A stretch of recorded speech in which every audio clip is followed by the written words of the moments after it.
नमस्कार दोस्तों, मेरा नाम प्रिंस आपको अपने चैनल मिलियन डॉलर बूस्ट में आपका स्वागत करता हूं।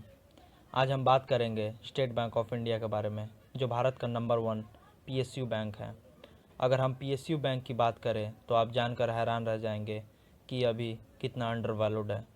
अगर एसबीआई का कंपैरिजन हम किसी अन्य प्राइवेट बैंकों के साथ करेंगे या टॉप बैंकों के साथ करेंगे तो हमें पता चलेगा कि एसबीआई का शेयर अभी कितना आकर्षक और कितना चीप रेट में अवेलेबल है।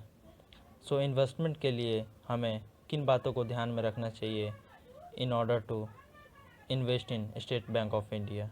सो निवेश करने के लिए किन प्राइस पे हमें ध्यान रखना चाहिए और किन प्राइस पे शेयर को ख़रीदना चाहिए और कब तक हमें होल्ड रखना चाहिए।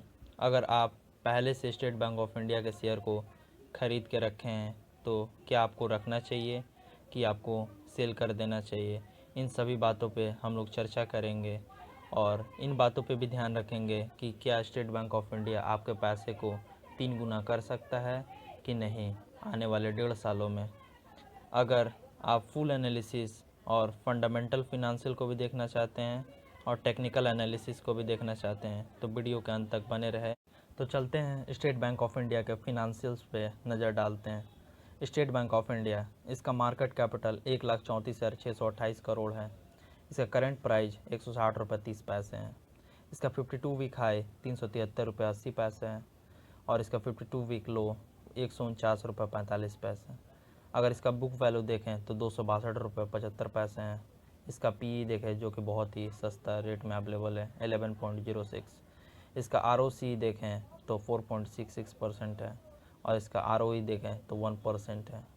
इसका सेल्स ग्रोथ देखें जो कि अच्छा ही है 4.71% और वो ये 1 रुपया फेस वैल्यू वाला शेयर है।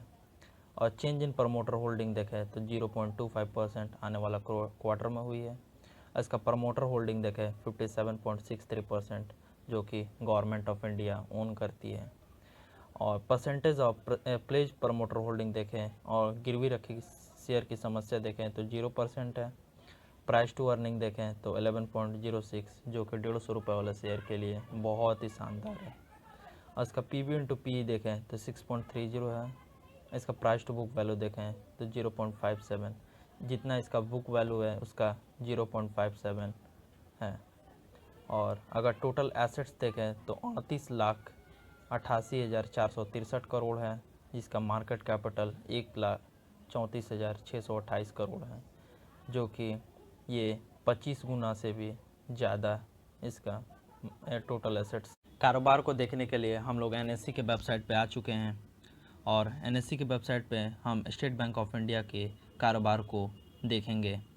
इसका करंट प्राइस चल रहा है 161 रुपये 30 पैसे जो कि 3 रुपये 10 पैसे 1.96% अप पे है।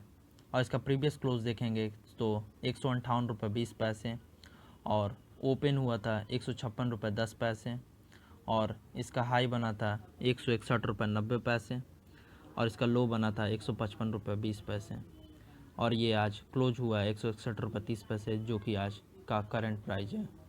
इसका देखेंगे टोटल ट्रेडेड वॉल्यूम देखेंगे तो 5,83,68,035 शेयर है और इसका सिक्योरिटी वाज डिलीवरी पोजीशन देखेंगे तो 5,83,68,035 शेयर है और डिलीवरेबल क्वांटिटी देखेंगे तो 1,45,95,507 है जो कि बहुत ही अच्छा है। और परसेंटेज ऑफ डिलीवरेबल क्वांटिटी देखेंगे तो 25% जो कि बहुत ही अच्छा कारोबार हुई है। और यहाँ से आप लोग देख लेंगे कि क्या पोजीशन रही है आज का कारोबार का। अब चलते हैं इसका देखते हैं कि कितना रिटर्न कब कब ये शेयर दिया है। तो चलते हैं इसके रिटर्न को देखते हैं कि पिछले 10 सालों में ये कब कब कितना कितना रिटर्न दिया है। तो इसके एक वीक के रिटर्न को देखते हैं कि ये एक वीक में 6.26% रिटर्न दिया है जो कि बहुत ही अच्छा है। जबकि हम लोग 2 वीक का रिटर्न देखेंगे तो -3.67% है और एक मंथ का रिटर्न देखेंगे कि -15.63% है और 3 मंथ की रिटर्न देखेंगे तो -44.23% है। Because of corona virus uncertainty बनी हुई है कि कब तक कोरोना वायरस चलेगी और जैसा कि आप जानते हैं कि कारोबार ठप पड़ा हुआ है। जब कारोबार जैसे ही स्टार्ट होगा, आप लोग जानते हैं कि सभी शेयरों में स्टेट बैंक ऑफ इंडिया चाहे जितने भी बैंक हैं सभी बहुत ही हाई जंप लगाने वाली हैं और आप पकड़ नहीं पाएंगे, आप ख़रीद नहीं पाएंगे। ठीक है, तो अभी जो प्राइस चल रहा है बहुत ही सस्ते रेट में अवेलेबल है। 6 महीने के रिटर्न देखते हैं तो -53.11% 11% गिर चुका है। और एयरटेल यील्ड देखते हैं कि 2020 में कितना दिया है तो -51.96% करीब 52% गिरा हुआ है। 1 साल की देखते हैं स्थिति को तो -54%। और 3 सालों की स्थिति देखते हैं तो -43.64%। अगर 5 साल की स्थिति देखते हैं तो -42.37% है। और अगर 10 सालों का देखते हैं तो पता चलता है कि -29.33% है।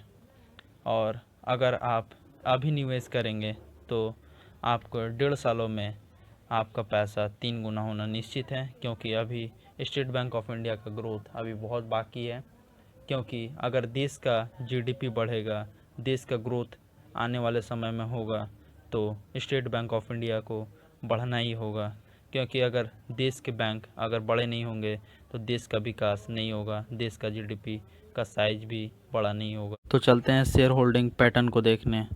और जब हम बात करेंगे शेयर होल्डिंग पैटर्न तो प्रमोटर होल्डिंग्स देखते हैं 57.63%।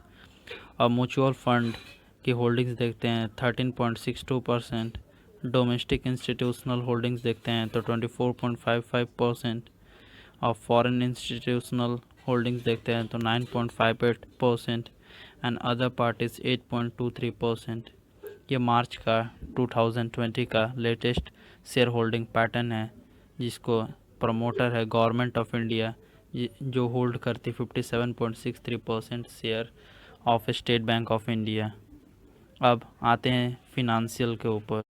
अब चलते हैं क्वार्टरली फिनांशियल के ऊपर। दिसंबर 2019 में क्या फिनांशियल रहा है तो उस पर नज़र डालते हैं। सारी जो वैल्यू रहेगी INR में रहेगी। सो देखते हैं रेवेन्यू का क्या हाल है।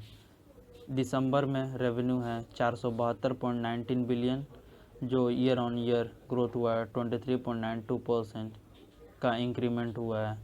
और नेट इनकम देखें 65.32 बिलियन, जो 38.71% का इंक्रीमेंट हुआ है। और नेट प्रॉफिट मार्जिन देखेंगे 13.83%, जो 11.89% का ईयर ऑन ईयर ग्रोथ हुआ है। ऑपरेटिंग इनकम 125 बिलियन, जो 59.44% का ग्रोथ हुआ है। और आगे देखते हैं तो चलिए अर्निंग्स को देख लेते हैं। अर्निंग्स कॉल्स में देखेंगे Q3 2020 की EPS को देखेंगे, अर्निंग पर शेयर, जो बीटन बाय 0.03% से बीट कर गई है।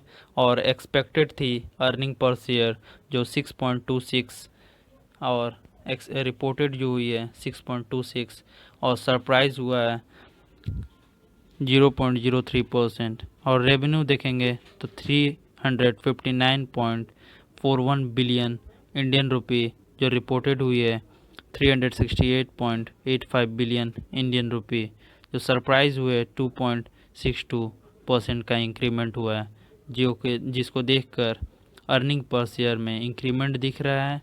और अर्निंग्स ही अच्छा ही ग्रोथ कर रही है इस कोरोना वायरस के सिचुएशन में। जैसा कि आप जानते हैं कि इंडिया की जीडीपी बहुत ही स्ट्रॉन्ग है और इंडियन मार्केट बहुत ही स्ट्रॉन्ग है। और ऐसा अनुमान लगाया जाता है कि आने वाले 20 सालों में इंडिया में बहुत ही ग्रोथ होगा। अगर इंडिया में ग्रोथ होगा तो ऐसे आपको पता ही है कि इंडिया के हर घर में स्टेट बैंक ऑफ इंडिया का खाता है। और अगर आप बात करेंगे कि ICICI बैंक में उसका कैश डिपॉजिट है 6 ट्रिलियन इंडियन रुपी, जबकि स्टेट बैंक ऑफ इंडिया उससे 5 गुना बड़ा, जिसका cash deposit 30 trillion Indian rupee है। और ऐसे आप जानते ही हैं कि SBI का मार्केट कैपिटल बहुत ही कम है जो ICICI बैंक की तुलना में। तो आप अनुमान लगा सकते हैं कि SBI का शेयर बहुत ही चीप रेट में आपको अवेलेबल है। सो आप माल उठाइए 1.5 सालों के लिए, ऐसे नहीं शॉर्ट टर्म के लिए आप जाइएगा, माल उठाइएगा और आप नुकसान कर बैठिएगा। कम से कम आप 1.5 सालों के लिए निवेश करिए, आपका पैसा 3 गुना ज़रूर होगा।